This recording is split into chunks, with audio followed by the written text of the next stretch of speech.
Welcome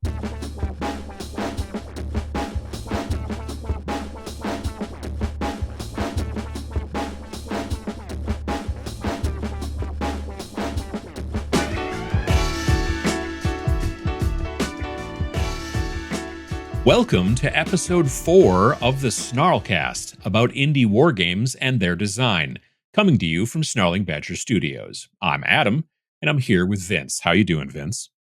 Hey, I am fantastic, buddy. Happy to be here for episode 4. We're rolling. Yeah, no, absolutely, definitely. We are definitely rocking and or rolling, so that's good. To see. This episode's topic is, well, it's called "Don't Start with Your Magnum Opus." I mean, it's kind of what it says on the tin, but we'll get to that in a little bit. So we're at this point of this recording, we are a week and a half roughly from Adepticon.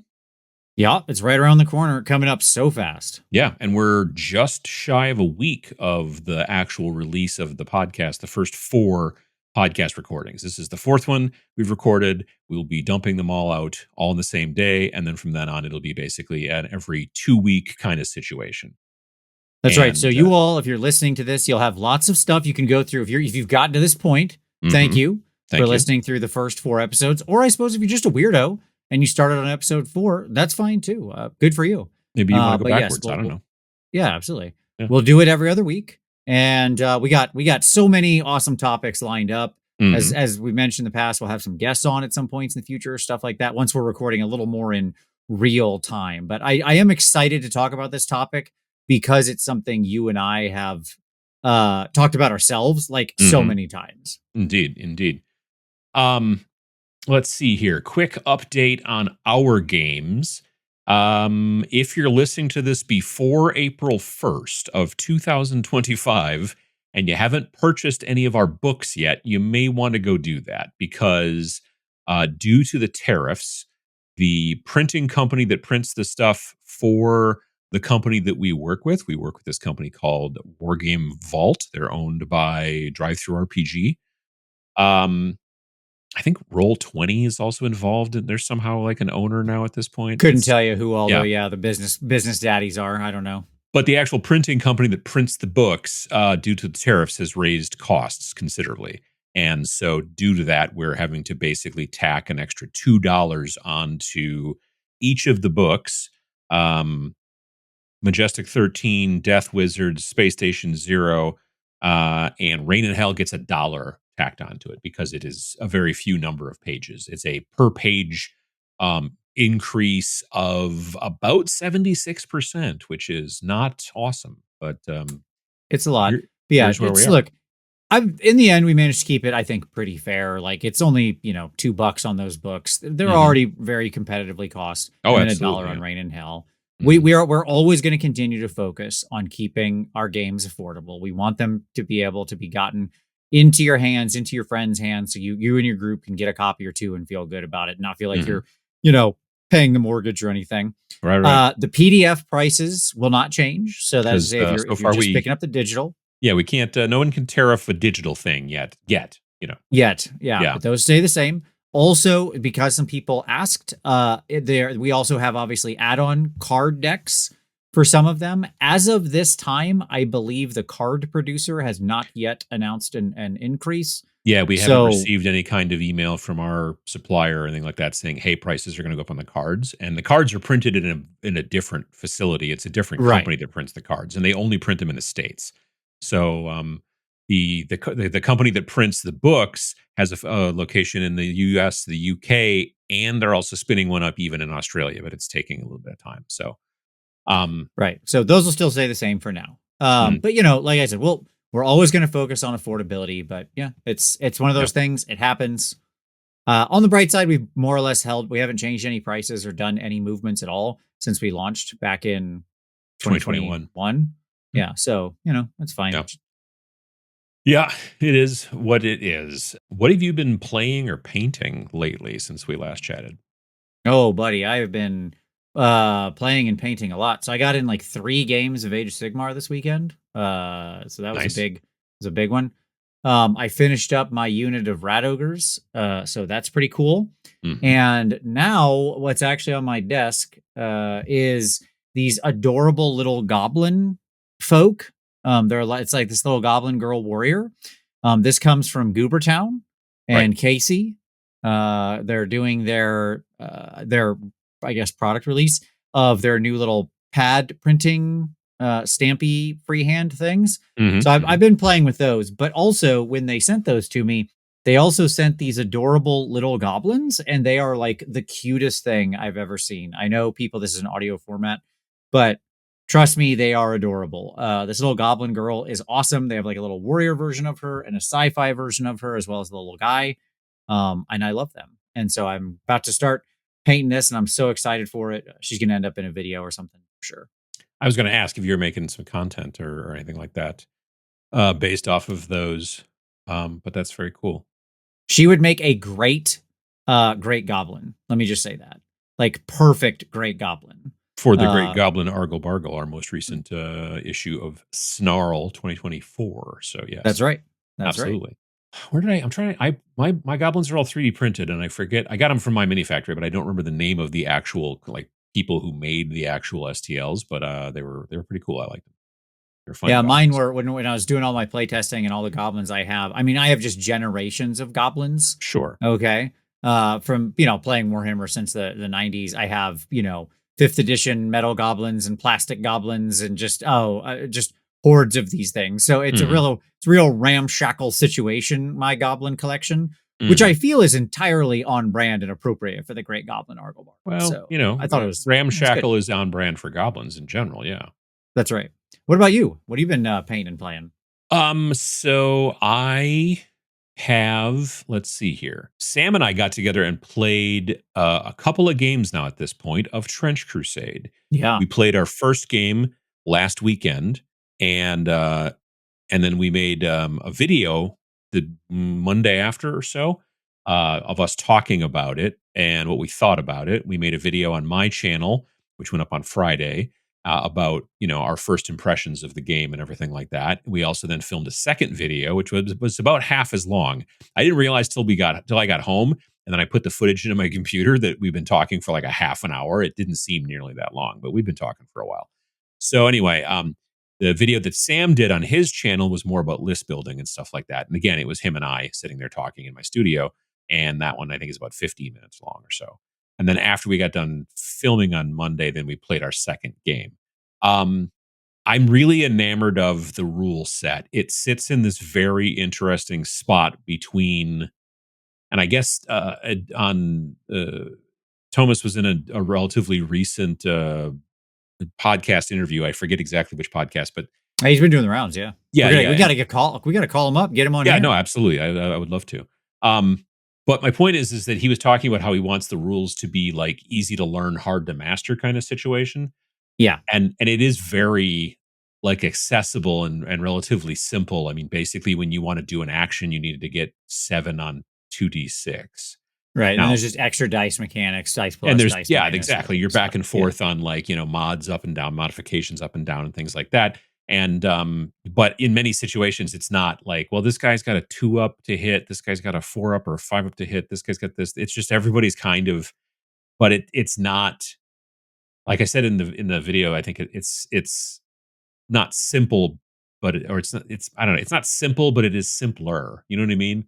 Than some other games. It's a strong, what you're pointing at is, it's a simple foundational primary loop. And I think you kind of talked about this in your video with Sam, right? Yeah. That you can actually like build on quite a lot, which I think is good for this kind of a game, right? It revolves around a very basic understanding you can get in a few seconds, but then you can modify it and mix it and remix it in lots of ways that can make it interesting and unusual. So I've been a comic book fan for a long time, right? And I was listening to a panel interview with one of my favorite comic book writers, which is this guy, Mark Waid. If you're a comic book fan, you probably know who Mark Waid is. He's a great author. But anyways, he made a comment once that like most people write, when he was talking about the level of simplicity and storytelling he was going for, he said, most people write comics, sort of golden rule is you write a comic so it can be read when you're taking a number 2. Okay. I write comics you can read when you take a number 1. Right. And his point was like, it should be that visually impactful and the storytelling should be that sort of self-evident. I think that's kind of the same thing with the rules, right? You want to be able to get the primary loop in about that amount of time. Like I should be able to explain to you the primary loop in an elevator ride. Oh yeah, absolutely. It's very not a lot of like, oh, but then there's this stratagem, and then there's this, and then but you've got this thing that happens here, and this faction's got this completely separate rule that's different from everybody else's, and things like that. And I think, like I said, that at least I'm finding that to be compelling, so that's fun. I'm just about finished painting up the last figure for my initial group for the Trench Pilgrims, and that is the War Prophet. She's probably 60, 70% done. Probably going to finish her up on Twitch tomorrow night as we record this. And yeah, and so that'll be cool. Otherwise, can I talk about what else I've been working on? This will come out on the 24th at the earliest, right? Yes. Yeah. So then I also am working on some of those models from the new Kill Team box. Oh, okay, gotcha. Blood and Zeal or whatever, Yeah. I can't talk about it till the 22nd or whatever, but this will be the 24th, so it'll be fine. I'm going to make a video that's going to come out about that box because it's the first box that they've made in a really, really, really, really long time for Kill Team, where I like pretty much everything in it. Like there's basically, and I know you and I've talked a little bit about it. And you're not interested in it at all. Yeah. But I don't know what it is. Like those like, church dudes, those kind of ecclesiarchy type dudes I painted or I built a squad of 5 of them. I'm not going to play them in Kill Team, Lord knows, but I am definitely going to use them for other types of games. I did very little changes. I did one simple head swap.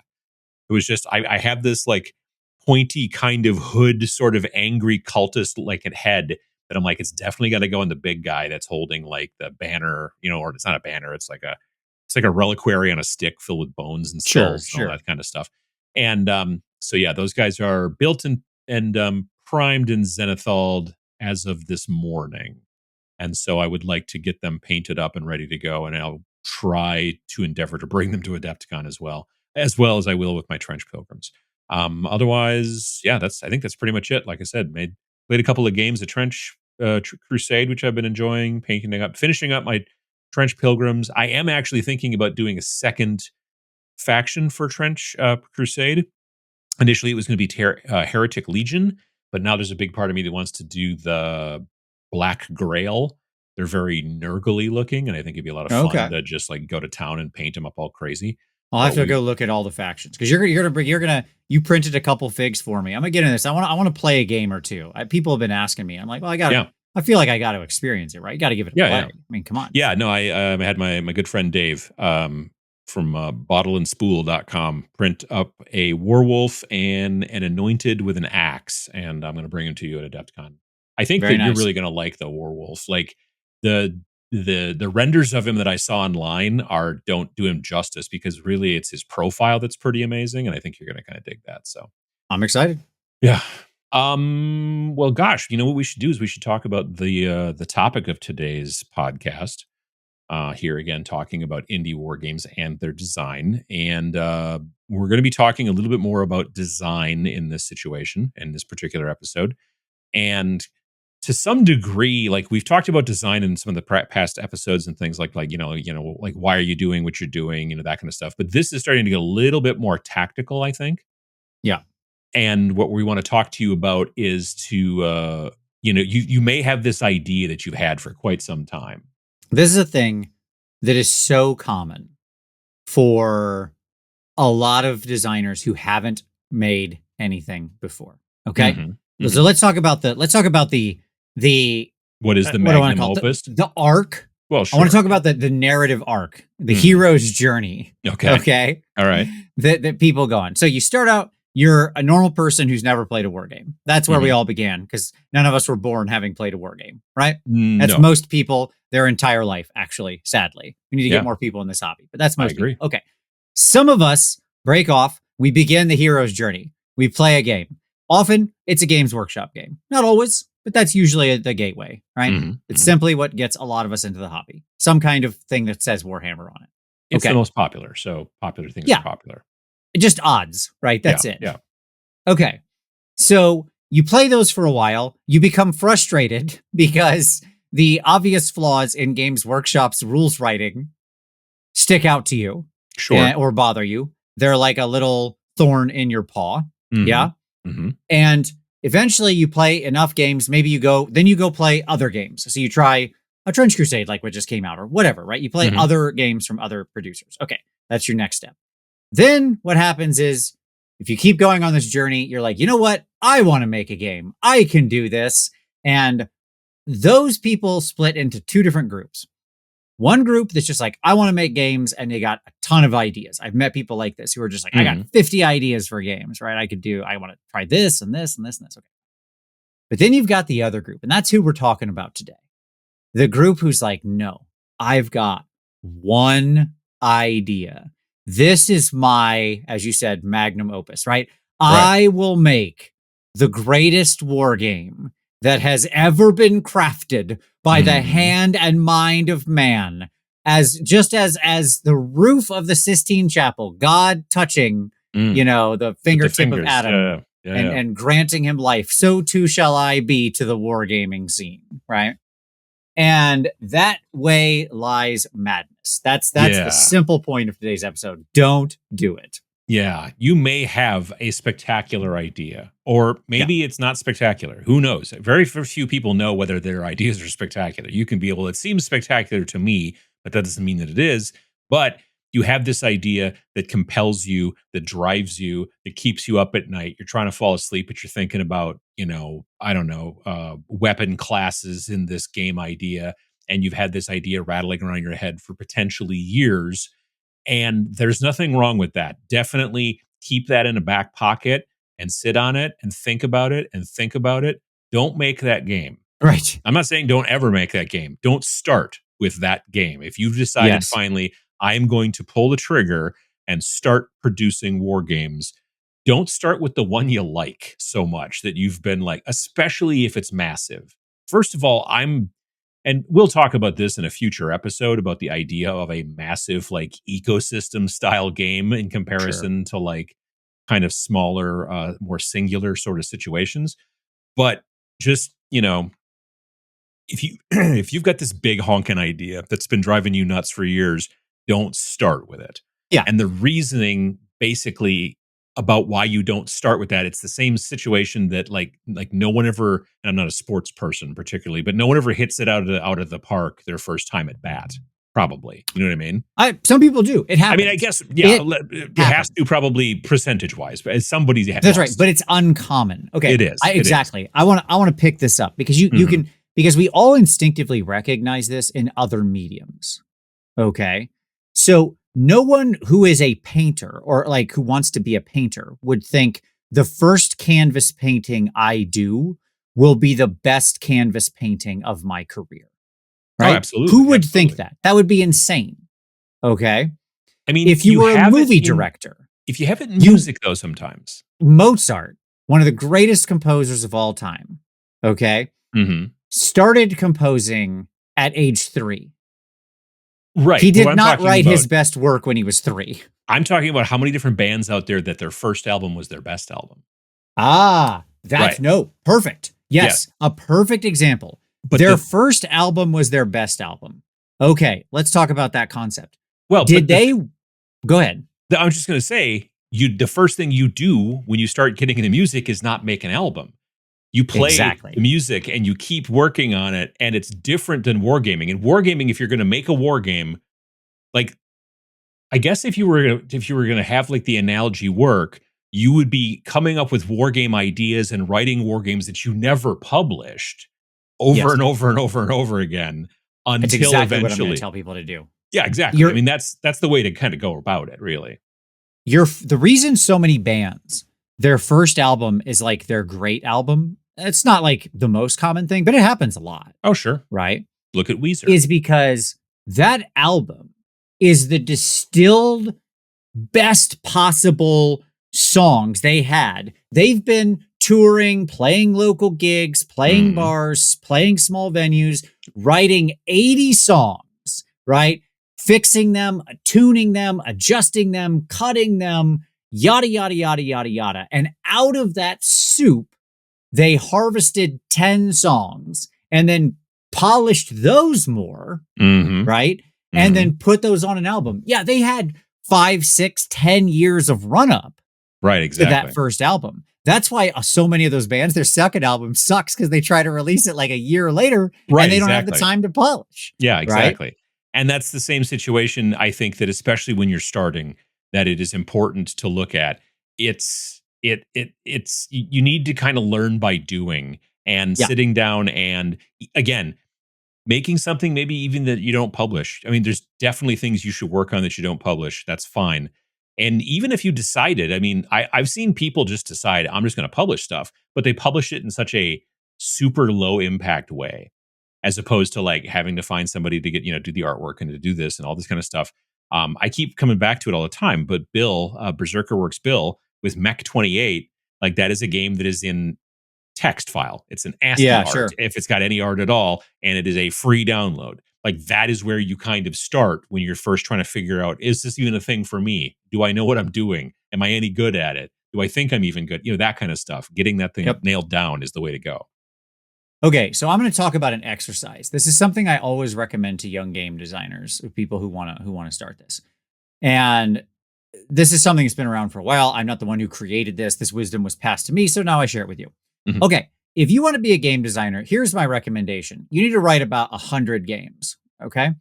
And you might say, Vince, that's insane. And well, here's the restriction. That game has to be functional and fit on one page, okay? You have to write a functional war game, skirmish game, whatever you want to call it, on one page. That's everything. That's the whole game. Now, obviously, you can just write the rules. You don't have to include lore and story, right. Whatever. Mm-hmm. But it should be an emergent property of whatever's happening there. And if you can write a functional, interesting game in one page, and you can do that a dozen times, 20 times, 30 times, 40 times, okay? If you can crack it out, you will find yourself ready to write bigger, better games.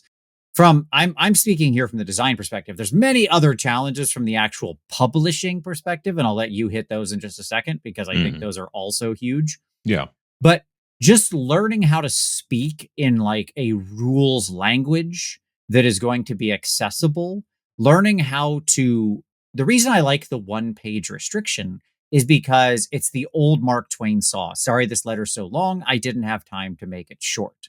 It's actually harder to write something condensed and effective and functional in 1 page. But if you can write a little golfing mini skirmish game, and then you write a little, 4-on-4 battle game, and then you write like an ogre attacks a town game, and then you write the robot squirrels versus the zombie alpacas game, whatever, right? And you can crack those down to a page, you're going to learn so much stuff. And by the way, play them with your friends.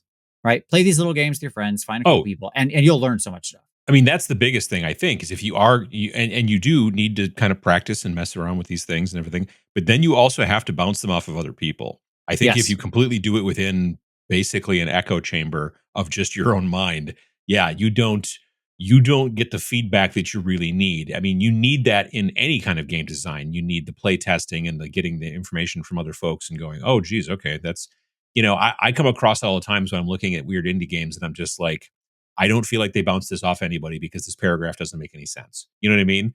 Exactly. And it's just little things like that. In that person's head, they wrote it and they're like, well, obvious. This makes perfect sense. And then everybody else is like, it's not even like a typo or like you missed a word. It's just like, I don't know what you mean. It just doesn't read. Exactly, it's not clear, concise, effective language. Yes. Mm-hmm. This kind of exercise of writing these little 1-page war games is the jamming in your garage. Yeah, absolutely. Of, that's the equivalent you're doing here. To the band who's trying to write their first album. That's right. Mm-hmm. That's right. Yeah. Yeah. But that's just the design side. I mentioned the publishing thing. I want to let you run on this because there's so much on this side, like the logistical nature. Oh, sure. I mean, again, if you're just writing things to mess around with your friends and things like that, you don't even really have to publish them in any way other than maybe have them on your phone, have them on some sort of piece of paper, have them in a notebook, like whatever. You don't need to obviously think anything about real publishing and how it happens. And real isn't kind of, air quotes there. But when you are trying to figure out now, like you've got a bunch of things under your belt and you've got something, which again is not your magnum opus. It's not your big, white whale. It is like, I'm going to try to publish this and see what happens if other people can get their hands on it. Maybe it's something, again, you're going to put it out on, itch.io, put it out for free. You're going to maybe put it for free up on Wargame Vault. Like you've got all these different options. When you do that, you're going to need to figure out like layout software. Like, how am I going to do this? Now, again, if you're deciding just to make it a text file, you don't need layout software. You can do it pretty simply.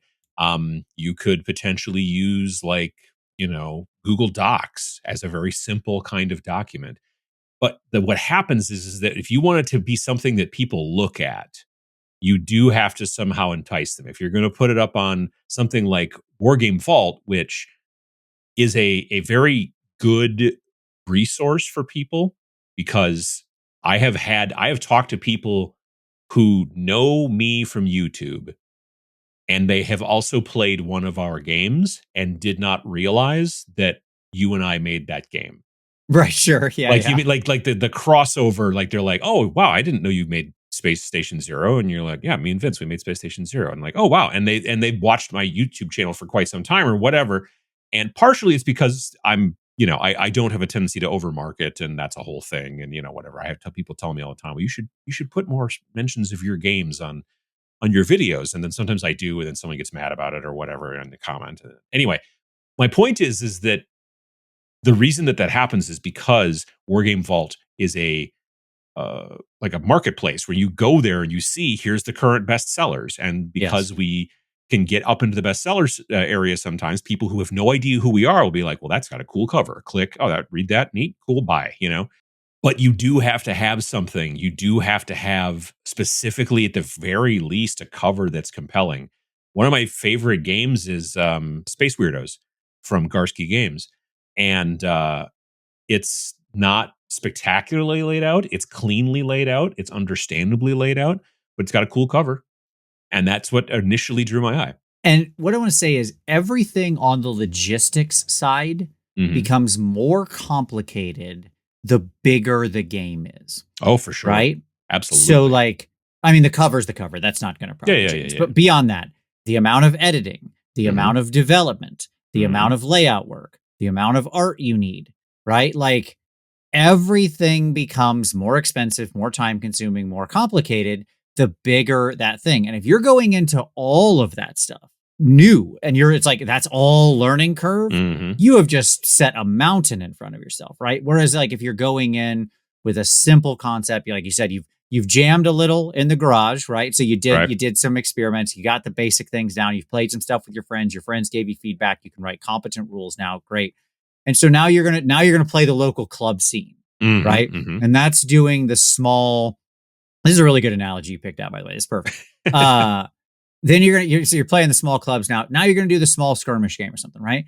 If you've got a 16, 20-page booklet, something like that, right? It's got a full functional game. You got everything you need. That's not that hard to lay out, to get a few pieces of art, something like that. Not that much to edit. You can probably have somebody do it relatively cheaply. That is a very different story than trying to do some 200-page monstrosity. Oh, yeah. I mean, we've never even attempted anything that big. The biggest book we've ever done was Majestic 13, I believe, is 144 pages. Which was really big and crazy. It was. But to be fair, a lot of it towards the end was just the monster list. So it wasn't, it was just because there were like 26 different alien monsters and they just took up a decent amount of space. So that did eat up a bunch at the end. So it wasn't like it was, that many pages extra of rules. It was just, here's the format for monster with monster number 1, monster number 2, monster number up to 26. And that's fine too. But it is definitely a smarter and better idea to start, from a place of just starting kind of small. You know what I mean? Like, I have a motto, which I'm going to get tattooed soon, on me somewhere, not just on anybody randomly, but on me. And it is start small, grow slowly. And I've been saying that for years. And I really strongly believe it. I see so many folks. I remember seeing a group that decided to start a gaming convention someplace out on the East Coast. And I heard about it. And they were like, this is the first time we've ever, and at this time I hadn't even started the channel, I don't think, the YouTube channel, but I had been doing, previous to the YouTube channel, I had done a small local convention. here in town for tabletop gaming, not just miniatures, but like board games and RPGs and all kinds of stuff like that. And I've been running it, and I was getting to maybe 250 people attending, doing it once a year. And I remember seeing this group who was like, oh, we got together, we're going to do this stuff, and we're expecting for something like, I swear to God, they were expecting 10,000 people to come to the first one. And they basically spent a bunch of money on marketing and like special guests and all this stuff. And they went really hard out of business, like really quickly, and like owed a bunch of people money and all that kind of stuff. And I remember at that time thinking, as I already had like 5 or 6, years of doing this tabletop gaming event under my belt, I'm like, yeah, you probably should have tried to start small. And then, and so that's the same thing with tabletop gaming, design and rules and things like that. I remember it wasn't necessarily, it was more of a board game, but I remember being at a convention years ago, and we were selling, it was back when me and my friend Peter were making games and things, and we were selling, we were vending there. And this guy came up to us, and he was telling us about his massive, game idea for this really cool board game. And it was like, well, the board is 3 foot by 5 foot. And I'm like, board game? He's like, yeah. He's like, there's going to be 500 cards. And I'm like, uh-huh. And he's just has, and it's just all this pie in the sky. And I'm thinking to myself the entire time, like, we're selling a game that fits inside of a CD case at that time. Right. You know what I mean? Like, everything is tiny. We use a tiny 5mm die, so it fits inside the plastic CD case. And, you have to kind of pick your battles and know where you're going to go. Yeah, I think the summary here of this in my mind, not that I'm trying to wrap us too quick, but I do think there's a summary point I want to make, which is you're going to waste your big idea if you try to do it first. That's what it comes down to.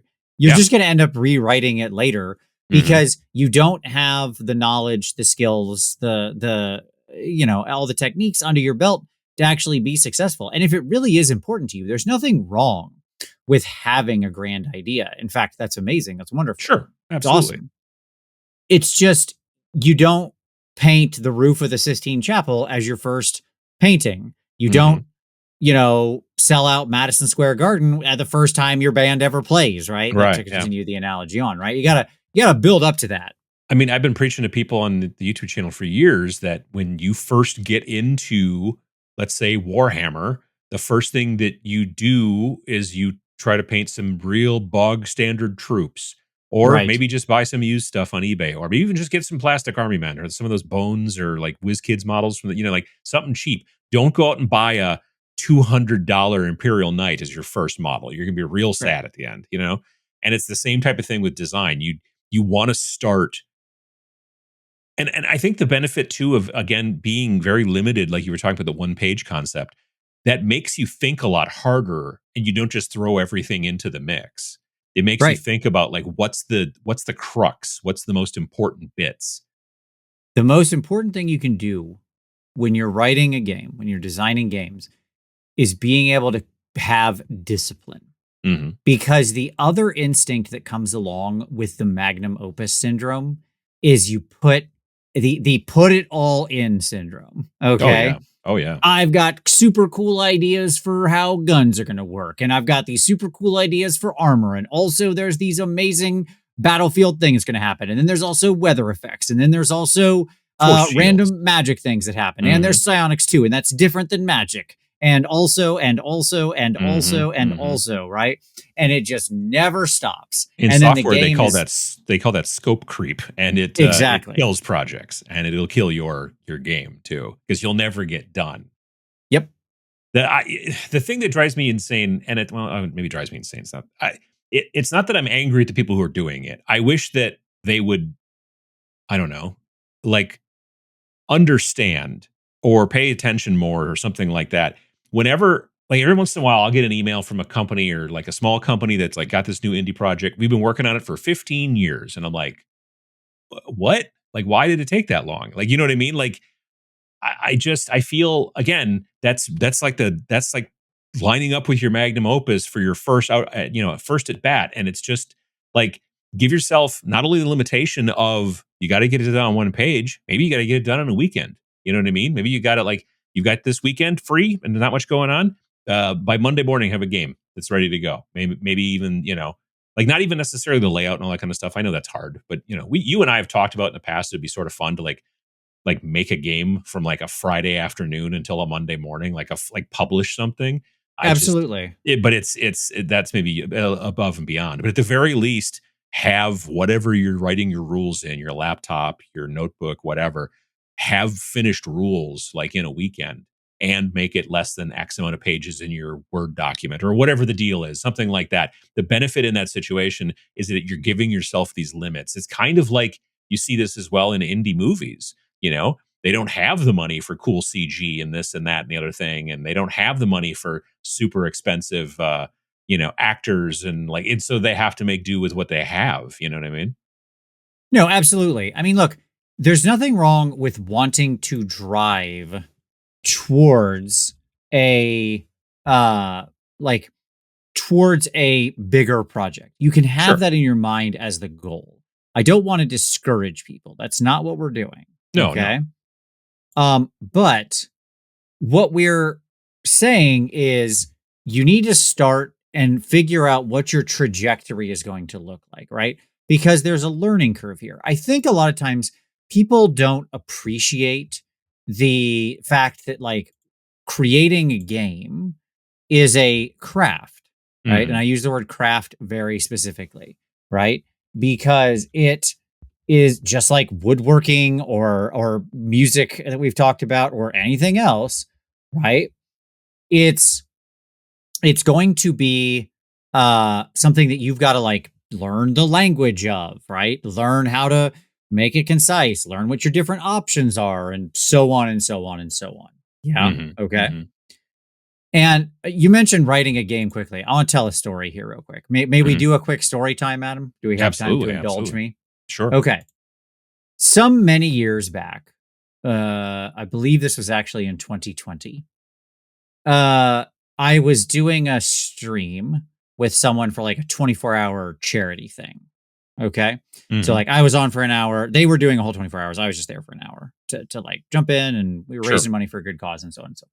And when I left, I watched the stream after the next people, another group of people came in behind me, and they immediately shared a story as I was listening to them talk about how they had ordered some little like plastic markers, chits, like, little tokens, right? For Age of Sigmar.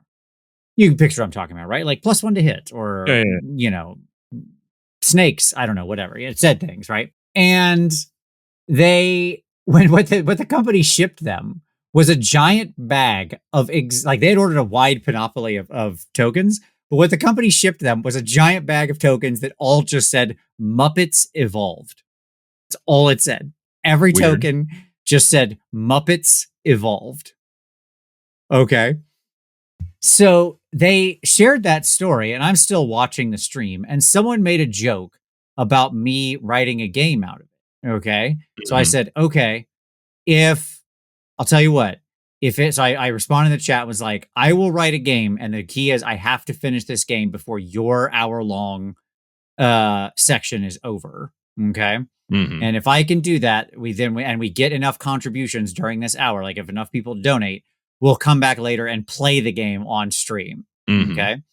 And so I wrote a 4-page game called Muppets Evolved during that thing. And it was an RPG, but it was like a post-apocalyptic future wasteland where the handed ones have all died, as the Muppets would refer to us. Right. And the various members of the Muppets had carved up the world in the United States, specifically where the story was taking place, into their spheres of influence. Okay. I love the concept of Muppet Warlords. I think that's correct. I mean, if we could get the license for that, we would, but you can't. Yeah, that one. Sadly, I don't think we're gonna get our hands on this one to actually publish it.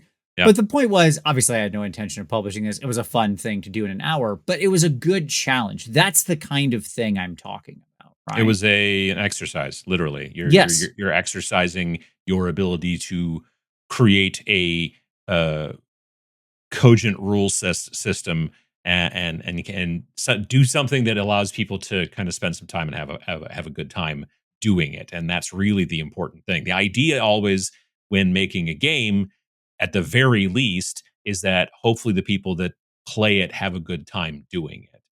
That's right. If everybody hates it, or does not enjoy their time, then it didn't work. No matter how much it fits to your specific idea and your specific theme that you were trying to get across.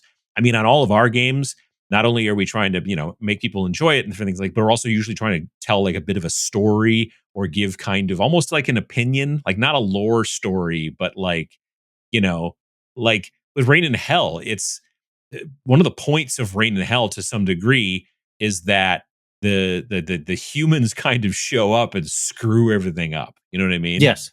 Exactly. And that's part of the story that we're trying to tell. And they're, admittedly, they've got reasons why they're doing it, but it's a whole thing. And so having these little things, these little kind of ideas that you're offsetting and putting out into the world, whether it's because just making a game just to be like, well, this will be cool, I've got some dudes and some dice and you've got some dudes and dice, that's fine too, don't get me wrong, but also trying to think of maybe a little bit of a reasoning behind it. When you first start, it's going to be dudes and dice, but as you do it more, just like when you first start in music, you're probably playing cover bands, you're probably playing cover tunes, and then eventually you start thinking about your own music. What a good segue. Let me talk about the cover bands. I'm so glad you used that. My goodness, this analogy is solid gold, Adam, because let me tell you what the cover bands are of you trying to write your Magnum Opus first, right? Mm-hmm. And that is Heartbreakers. We've talked about them on this show before because oftentimes people's Magnum Opus, this is not everybody, but oftentimes this is one of those things, is I'm going to do 40K, but ... Right. Yeah. Okay. Yeah. And that is that way. That road is not that road is destruction. Right. That's not good. So one of the other things you have to do in writing these other games, and importantly, reading a lot of games. That's another key thing you want to do is play and read a lot of different games. That will help you avoid the sort of heartbreaker syndrome or the knockoff syndrome or whatever. Like you can pay homage. I want to talk about begging, borrowing, and stealing, especially in your practice period. Don't be afraid to like lift mechanics or draw inspiration from mechanics from other games. I think you absolutely should. I mean, like when I went to school for art, and in just about every class that I took, we would almost always start with copy a master. Like that was always the case. Not so much in photography, but in like so many, like my mom has still got a thing on her wall that is a drawing that I did.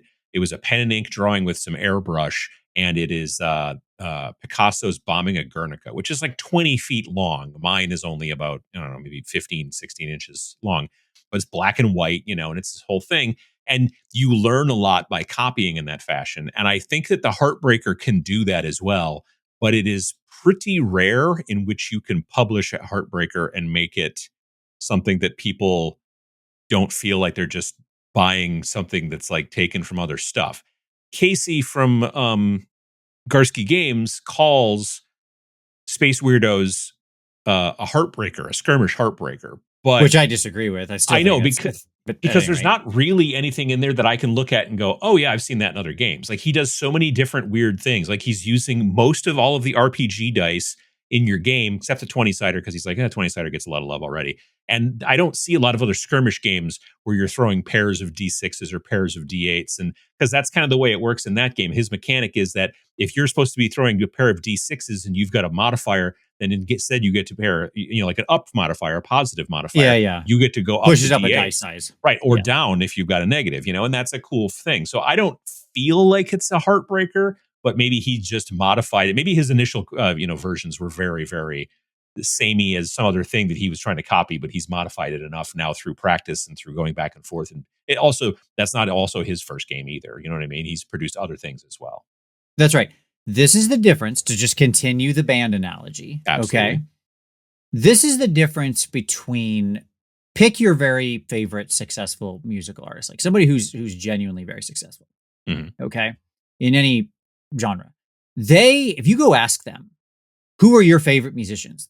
It's amazing how many musicians will go back 20, 40, 60, 80 years and be like, I love this band and this band and this band. And they'll often be wildly different, right? It'll be like, well, I listen to a lot of Johnny Cash, and then I'm also deeply into like the Pixies and Susie and the Banshees. And right. Yeah. I also like, Lil Nas X or something, right? Or whatever. Right. It doesn't matter. Yeah. Okay. The point is that they'll probably have a varied set of references, and it's all gotten into their brain. And so when they're creating their own music, they'll clearly draw on chords and riffs and stuff like that from past successful bands. But that all goes into some kind of new stew that is itself something completely new. Mm-hmm. That's what you want to get at. That's the using the past stuff good, as opposed to like I don't know, just being like, I don't mean any insult, but just ending up in like an Ice Baby situation, right? Where you're trying to defend that. No, mine goes dun, dun, dun, dun, dun, dun, dun. And then theirs goes right. dun, dun, dun, dun, dun, dun. Right. Yeah. That's totally different now. Yeah. Right. Absolutely. The heartbreaker is trying to defend the extra dun at the end and say I've done something new. Right. And again, there's nothing wrong with the heartbreaker, although it's rare to publish sometimes. But for you and sitting down and trying to, like, you and your friends kind of learn and go from there and play, then that's where that comes from. That's definitely like, you know what? Because honestly, where most game designers come from is dissatisfaction with other games. Right. So the first thing you do is go, like, we used to do that with 40K. We were always so tired of like, you roll for initiative, at the beginning, and then you can steal the initiative, right? And we used to be like, well, there should be a penalty if you try to steal the initiative and you roll a 1. So if you're at that, because there's always that risk reward mechanic. Exactly. Versus like, because everybody, if you didn't get the initiative, you always tried to steal initiative. We're like, okay, well, cool. But if you roll a 1 when you try to steal initiative, then I forget what it was, but there was some sort of negative that would happen. And then that was a thing you had to think about a little bit more. And that's just house rules. But house rules is where you start when you start doing this stuff. But you don't 100%. Publish house rules. You know what I mean? Yeah, no, but it's good. It's good flexing. It's like like a little targeted exercise. Absolutely. Right. The music analogy for me has come from in the past. I've talked about, I made a video about this years ago about how like 40K is like pop music, whereas indie games are like indie music. Like a lot of people start in something like 40K or whatever, because a lot of people, when they first get into music, start listening to stuff that's on the radio and things that are popular and all that kind of stuff. And then if there's no radio anymore, but yes, yeah. But if you find that you've got this love of music, you almost always have a tendency to veer into more indie kind of stuff. Yep. You still have very frequently still a love for that other thing, for your Taylor Swift or your Michael Jackson or your whatever, that you were listening to that was popular when you first started. But it's interesting how close music and, in my opinion, like tabletop wargaming, they have so many different things going on. But I don't know. It's not a 1-to-1, but it's not something I just made up. Let's just say that. I think it's interesting to think about when you have a Magnum Opus that's stuck in your head. I think it is also a very good exercise to try to do not that. You know what I mean? Like doing for the same reasons, right? You're not trying to write your perfect song. You're not trying to write your perfect novel. You're going to build giving yourself limitations. Yes. Where we were saying before, you got to get it done in a weekend. It's got to fit on a page. Also, it's not your thing. It's not the thing that you wanted to do. It's something else. But it allows you to look at these problems, because game design, like so many other things in life, are about problem solving. So when you throw roadblocks in front of yourself to some degree, if you're just starting carpentry, you probably don't try to build a house first thing. You build like a shelf, or something like that, right? It's just like, it's very obvious when you put it in terms of any other craft. Right. Okay. Exactly. Yeah. Nobody would think it's logical. But because I think there's just like a general, well, I'm a player, hence I'm already an expert. No. Yeah. No, you're not. Mm-mm. That's like saying I listen to music, hence I'm an expert musician. No, you are not. Right. Okay? Exactly. I want to pitch one other weird thing here at the end. Okay. Mm-hmm. This is going to be strange, but here's my other piece of advice for would-be game designers and why you shouldn't start with it. You need to understand behavioral economics and behavioral psychology to write compelling and good game rules. I don't think enough designers study behavioral psychology and behavioral economics. Okay. Now, as a quick aside, you can get away without it. Just like there are musicians out there who taught themselves, never took a class, never learned music theory. They just had it in them. But for most people, it behooves you to understand this stuff. Right. That's exactly right. There's always the two poker player types, right? The mathematician and the empath. But at any rate, yeah. The reason I say that, it might sound strange. You're like, what? What are you? This is about game design. What the heck are you on about now? Okay, certain mechanics and rules and things like that, people have emotional reactions to. So you can either read about this stuff and try to understand that, like, the biases that exist in humans, to understand things like negativity bias, right? Stuff like that, and then make sure you implement those into your rules, or you can watch it happen. You know, when you're writing those simple rules, you're going to write a bunch of bad rules that your friends react to negatively, right? Learn those lessons. That's behavioral psychology in practice, right there, watching your friends react. It's the feels bad moments. Yes. You know, you get that in gaming a lot where you're like, okay, well, so this is just to make it worse. This is just, there's no benefit to this. There's no, like, and you're like, oh, yeah, no, I guess, you know what I mean? And like, sometimes you're just trying to throw up roadblocks to the players for no good reason. And we've bumped into this several times in our games. There have been times where I'm like, well, what if we did this? And then you'd be like, well, but that's basically just negative reinforcement, or it's, you know, you've got a lot of different terminology. And learning that stuff is helpful because then that way you don't have to learn it the hard way, which is having your friends going, well, this sucks. And you're like, cool. You can use, and that's the key. You can use negative play experiences. You can use, the creation of positive or negative psychological utility. You can use all of these things constructively, right? Mm-hmm. If you know how and when you're using them, right? You, like, if you're a surgeon, you know, like, if I come at you with a razor blade, it's bad. I'm not doing anything positive there. Right. A surgeon using a razor blade is probably there to help you and knows how to cut you so they can solve whatever your problem is, right? So the point being is that you have to learn how to use these dangerous tools. Yeah. Mm-hmm. And you can either get that through the School of Hard Knocks, where you write a bunch and let your friends play it and then learn and really listen to them. Like, don't be in your own head. Listen to them when they say, hey, this felt bad. Why? Tell me more. Listen, be a listener, right? Or you can, like, study the theory and then try your best to implement that, and then hopefully accelerate the learning curve. Although you're still going to walk up to your friends and they're going to be like, this is bad. Oh yeah, no, absolutely. And your friends, again, if you're playing this in a vacuum, if you're doing this and you're like, I'm going to design this game and nobody else looks at it, that's a super bad idea. Like, playtesting is super important no matter how long you've been doing it. But especially when you're first beginning, because you can get so far into your own head and you don't see the forest for the trees and all those other analogies and whatnot.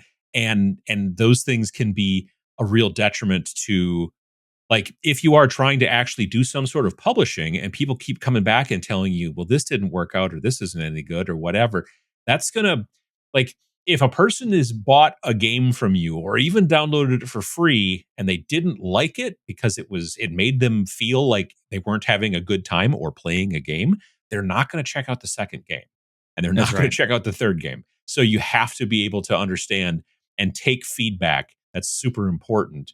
And all of that will, over time, as you build up with the first several projects you put out there, potentially, hopefully, help you to make a better Magnum Opus when you finally feel that you're ready to do it and get to that point.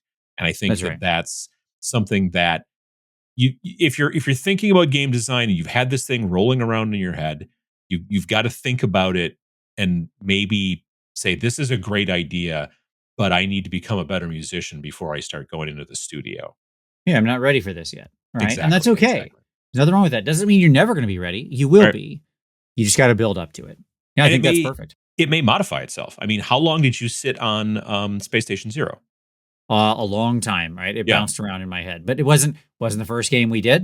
No, nope. It wasn't my first game I wrote. That was like the 10th game I wrote, right? Yeah.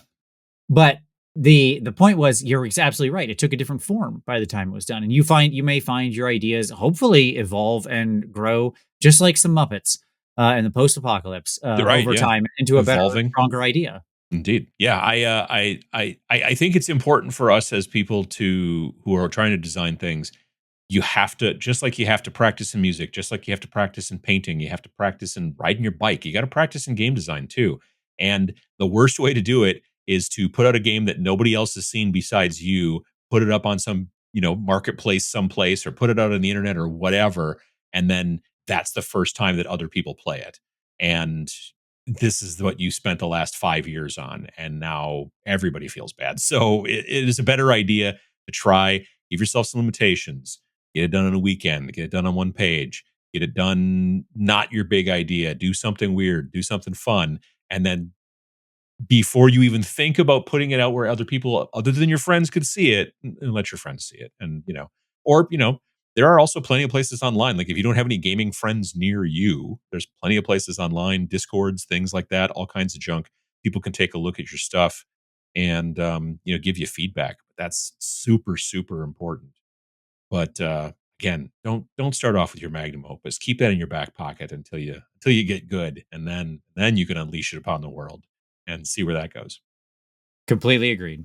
Absolutely.